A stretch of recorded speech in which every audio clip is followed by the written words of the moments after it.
Hi, algebra students. This is Miss Hall, and this is lesson 1.1, operations on fractions. We begin with adding and subtracting fractions. And in order to add or subtract fractions, your fractions must have a common denominator.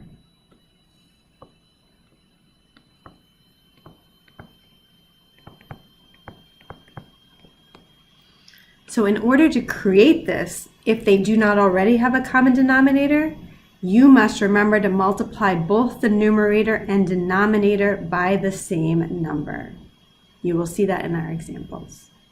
When we're looking for a common denominator, we're going to keep in mind trying to find the least common denominator. And this is the smallest number of all the common multiples. So this is, in other words, this is the least common multiple, or the smallest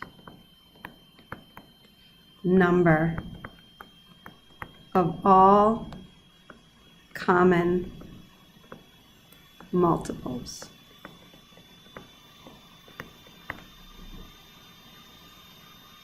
Example number 1. Let's add 3/5 plus 2/7.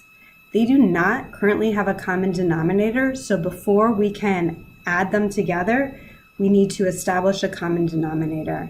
And a first step is to find the least common multiple of both denominators. So we have a denominator of 5 and a denominator of 7.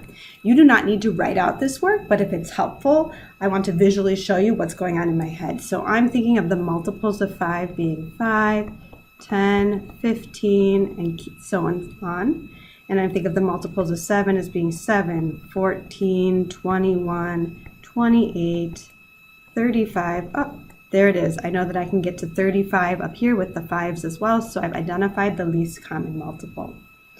What I'm going to do now is establish that they have a common denominator. So I'm going to make both sides have the least common denominator by multiplying both the numerator and denominator by the same value. So I know my goal is to get 35 as my common denominator. And let's begin with the first fraction. In order to get 35 in the denominator, I have to multiply 5 by 7. And if I'm going to do that to the denominator, I need to do it to the numerator as well. In essence, I'm multiplying this first fraction by 7 over 7. And you can do that because 7 over 7 is the same as 1. So I get a numerator of 21. Doing that to the second fraction, 2/7, I want a common denominator of 35. I need to multiply the denominator by 5, so the numerator gets multiplied by 5 as well. And now that I've done this, I'm on to my next step, which is to perform the operation. So I'm going to do the addition or subtraction on the numerators, and I'm going to keep the denominator. Keep denominator. Let's see. That is some kind of dead space, so keep denominator. And when I add these, I get 31 over 35. And there's just like a dead space there. Okay. And I'm going to check if I can reduce, and I cannot, so my answer is 31 over 35. We will do the same thing on this subtraction problem, okay? The least common multiple, I can identify it right away as 18. So I'm going to say my goal is to make this 18 over 18. I need to do nothing to the second fraction, so I'll keep it as is, and the first fraction needs to get multiplied by 2 over 2. And now I have 10 over 18. Let me perform the operation. 10 minus 5 is 5, and the denominators stay the same. I'm going to learn about this dead area, so let me just write that again as 5/18. And there we go. Next up is multiplying and dividing fractions. To multiply fractions, I'm going to write out 3 steps, and then we'll do it. First step is to multiply the numerators. Second step is to multiply the denominators. And third step is to reduce whenever possible. And that's the same for all of these, so I'm actually not going to write it out because we always check if we can reduce. Let's go right to example 2, which is multiplication. So we multiply the numerators, we get 20 over, we multiply the denominators, we get 15. And now I'm going to check if I can reduce, and yes, I can divide both the numerator and denominator by 5. So I'm just going to write divided by 5. And that will give me 20 divided by 5 is 4 over 3, or 4/3. Let's do the next one's multiplication, so let's keep it up. This has a negative sign, but don't let that worry you.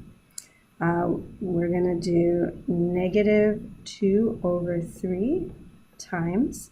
And now 4, it's going to be more helpful as I write that as its fractional equivalent, which is 4 over 1. And now when I multiply, I get negative 8 over 3. And I'm very lucky that I don't have to reduce because I ran out of room. Now let's get to dividing fractions. For dividing fractions, this is the same, some people say, as multiplying by the reciprocal. So multiply by reciprocal.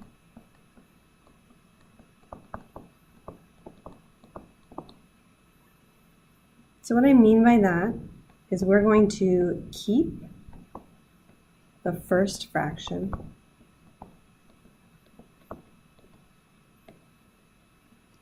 then we are going to change the division to a multiplication, and third, we are going to flip the second fraction. Some people know this as keep, change, flip. Keep, change, flip. And flipping, you'll see, is the same as getting the reciprocal of the second fraction, and that is flipping, moving the denominator to the numerator and numerator to the denominator. Let's tackle this division problem down here. We have 5/12. So we're going to keep.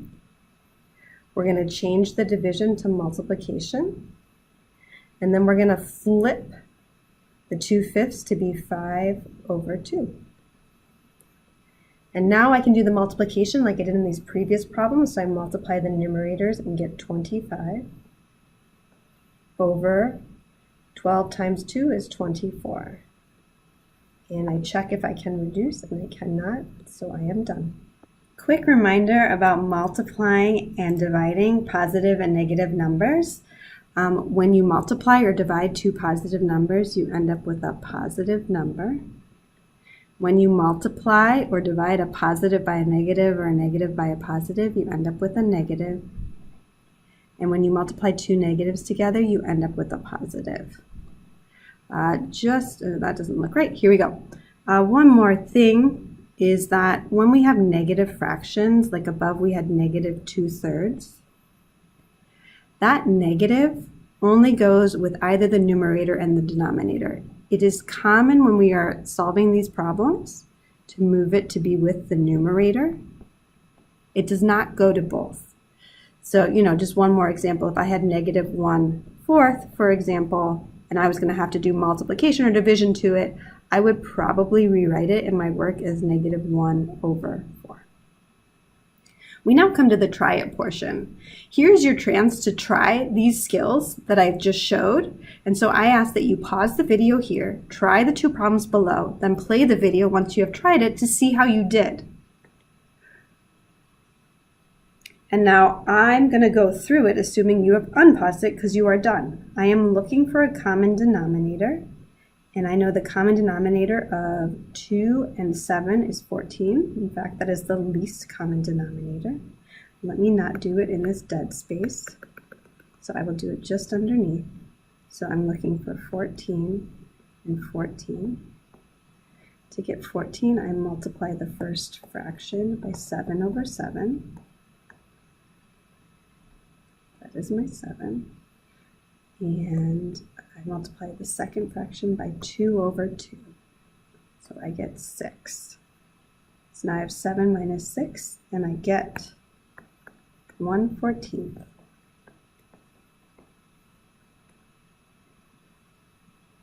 For the next problem, I do keep, change, ooh, flip, but it's going to be hard for me to flip if I don't first see it as a fraction. Okay, now I know what to flip. Now I can multiply the numerators and the denominators. And there is nothing to reduce, so I'm done.